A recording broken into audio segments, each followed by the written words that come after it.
tours to see more homes. Your Redfin agent will guide you at every step until you open the door and close the deal on the home that's right for you. Redfin, the modern way to buy or sell a home.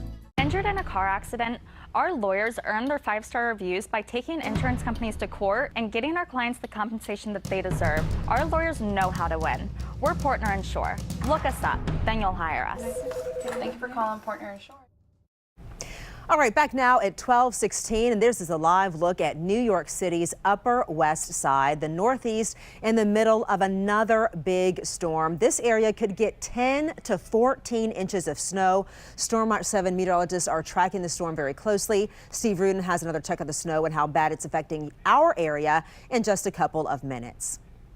All right, take it down south now as the Northeast is dealing with this snowy dose of Mother Nature. In the Southeast, they're recovering this afternoon after severe storms packing tornadoes and powerful winds leveled many of the homes there.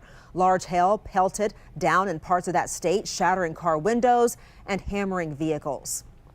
All right, you have to take a look at this video. A wild attack at a Wisconsin McDonald's. An angry customer behind the register walked behind the register and shoved a worker to the ground. That girl hit her head against a fryer before she fell.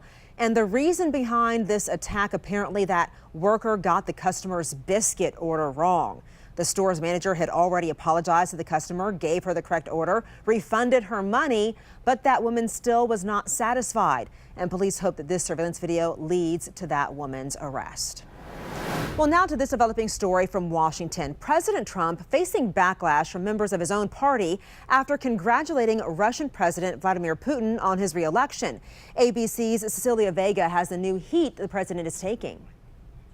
The Oval Office announcement that sparked backlash in Washington. I had a call with President Putin and congratulated him on the victory, his electoral victory. We had a very good call. This morning raising even more questions. The Washington Post reporting that President Trump's national security team warned him not to congratulate Vladimir Putin for his election win during that phone call, explicitly writing in capital letters on his briefing papers, "Do not congratulate." But that is exactly what he did. The president also announcing he will soon sit down for a face-to-face with the Russian leader, and that did not go over well with Senator John McCain. He said, quote, "An American president does not lead the free world by congratulating dictators on winning sham elections." What did not come up in that phone call? The president reportedly ignoring talking points instructing him to condemn Russia's apparent role in the UK poison attack on a former Russian spy and his daughter. And also, no mention of the other elephant in the room. Did the president not raise the issue of Russian election meddling in that phone call? I don't believe it came up on this specific call. This as the president ramps up his attacks on special counsel Robert Mueller's probe into possible ties between Moscow and Team Trump. President Trump ignored our questions. Do you want Robert Mueller fired, Mr. President? Thank you very much.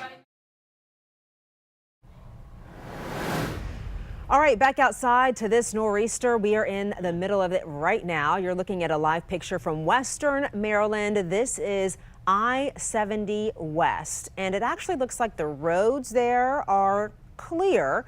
No traffic on the road, so that's the good news. But yeah, very quiet, but definitely it's covered in snow. And north and west of town, heavier amounts, but the good news, if you're along the I-81 corridor, Winchester area, this thing is pretty much done with for you. Woo-hoo. So improving conditions, and we're going to see that across the immediate metro area over the next hour or two. We're already noticing it here in Roslyn. This is what it looks like from our camera, and I think that the angle of our camera looking down makes the snow look a lot heavier. Than what's actually falling out there, because the snowflakes around here are very, very small, very, very fine, and the skies are already starting to get a little bit brighter. Snow total so far, Walkersville, Maryland at around 11.5 inches, Thurmont at around 10 inches, Hagerstown we're coming in at 9, about 4.5 in Chantilly, about a ½ inch less in Damascus, and Reagan National as of this hour officially coming in with 3 inches of snow, and that doubles or nearly doubles the amount that we've seen